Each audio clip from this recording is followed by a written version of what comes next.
Vámonos, a phrase that, depending on the context, would be something like, let's go. And my experience with Vámonos is that it has a special power, a motivation that someone like me, who always goes by the book, can't say no to.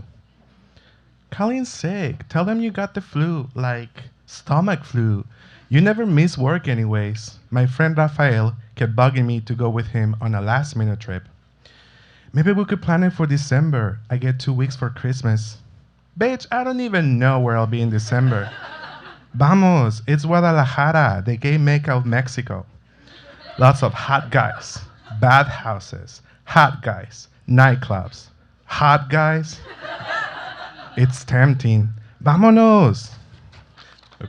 Rafael was hot, with muscles, 6 feet tall, with the smile and the voice of a charmer, so I could not say no to him.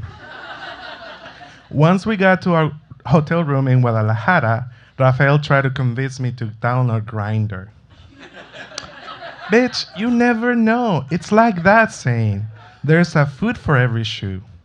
You be in the shoe since you're at the bottom. I get the metaphor, you whore. Vamos then, download it and start grinding. Rafael smiled. What could go wrong, I thought. Later that night, we decided to explore the area. Downtown Guadalajara is just magical at night.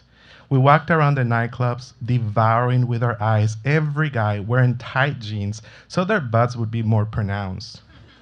We got to a bar nearby and ordered some drinks. Rafael got all the attention. Phone numbers, offers to go to the nicest and most exclusive nightclubs, while I was drinking and pretending to care about the attention my friend was getting. I then looked on my phone and saw a notification from Grindr. A new message. That was fast, I thought. What up? Was the message I got. I looked at the profile. Brad was his name.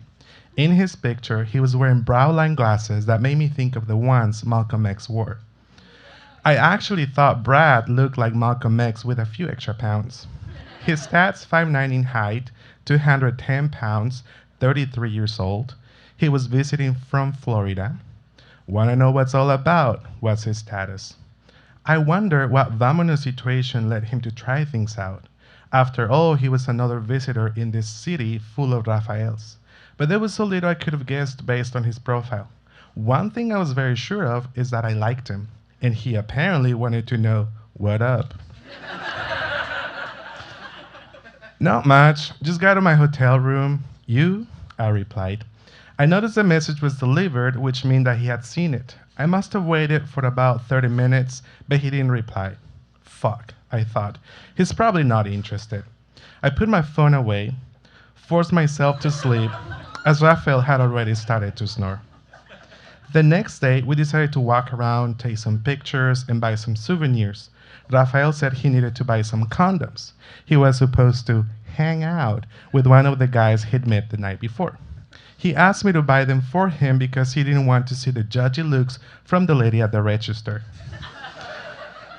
While I was waiting for the cashier to ring the condoms for my whorish friend, I looked at my phone.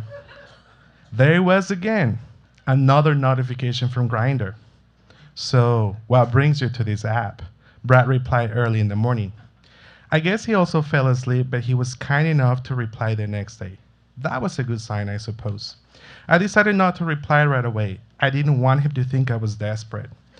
Besides, Rafael and I had to get ready for the night's adventures. Not sure yet, I finally replied at the hotel room. I came from SD with my friend. Open to different opportunities. That was code for, I want to get fucked, but I'm just going to let you ask me more so you don't think I'm that easy. Cool. Got any pics to share? Like sexy pics? LOL. He replied right away. Oh shit. I didn't have any. I was afraid of sharing pictures of my body, so I put my phone away and started to get dressed. I put on my favorite black jeans that made me look slim and pronounced my butt. Bitch, look at you. You got some ass, Rafael said. I quickly ran to the bathroom and pulled down my pants. I looked at my ass in the mirror. I clenched and took a picture. I bent down and took a picture. On my knees, and I took a picture. I felt like Elle from Legally Blonde teaching her friend how to do the bend and snap pose. I sent Brad the best 3 pictures and immediately closed the app. I don't know what got into me. Maybe it was because I got the nice compliment from Rafael, the hottie, the one who always gets all the praises about his body, the perfect fuckboy, the desirable one, the Fabio from the romance novels, the in the moment type of guy, the immediate gratification. Or maybe I was just too desperate that I didn't care about sending those pictures. At the nightclub, Rafael ordered a vodka tonic because he was low on calories. I got a blue Hawaiian with extra pineapple juice and all the calories he didn't want to consume. Soon, my friend met up with his hookup date, and I would stay at the bar as usual. I watched Rafael taking his shirt off with one hand and holding his pretentious drink with the other. His hookup date was licking his nipples. Ugh, par de jotos, I thought.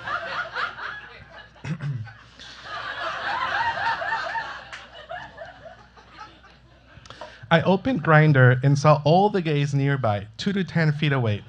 I saw their profiles and idiotic statuses. No chubs, no face, no chat. Their illogical, I don't speak to torsos phrases.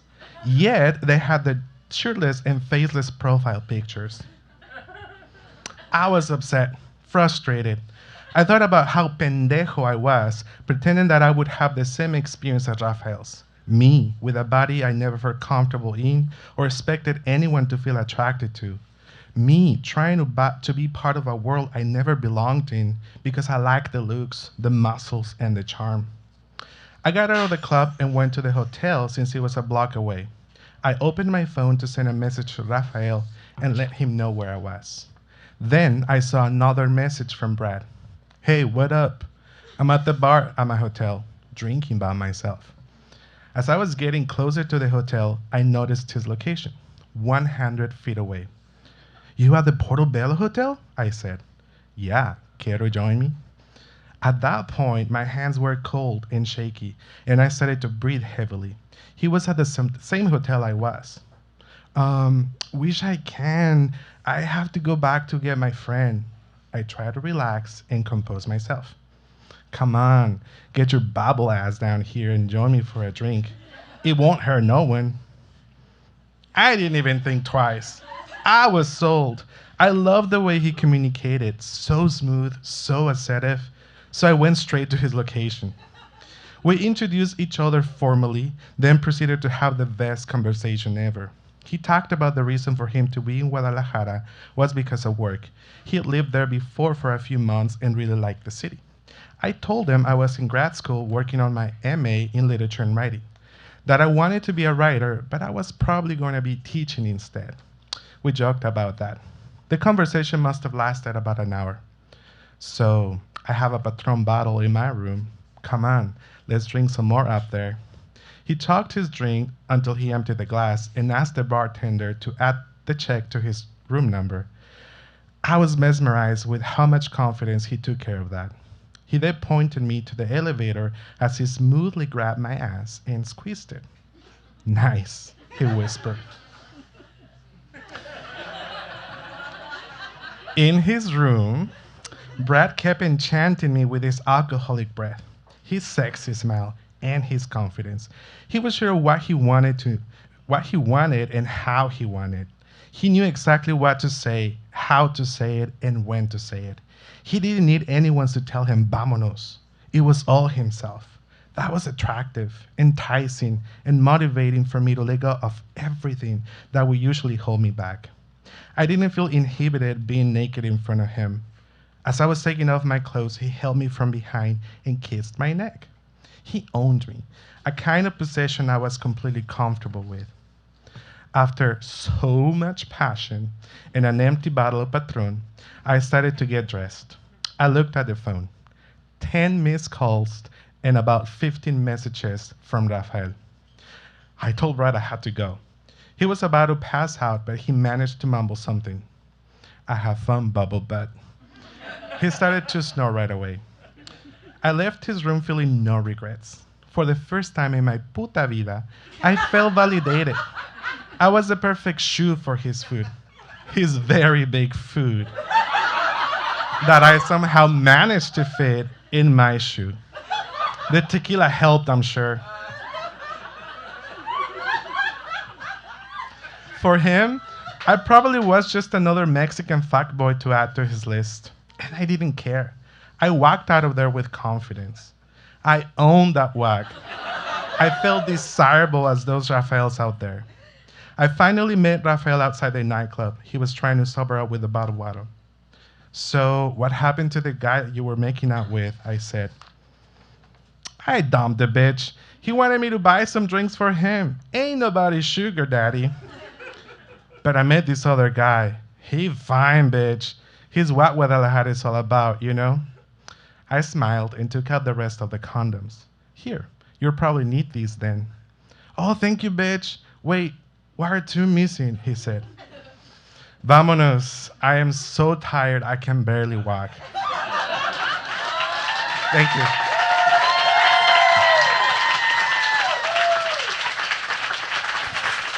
That's Jorge Villalobos, everybody. Give him a hand.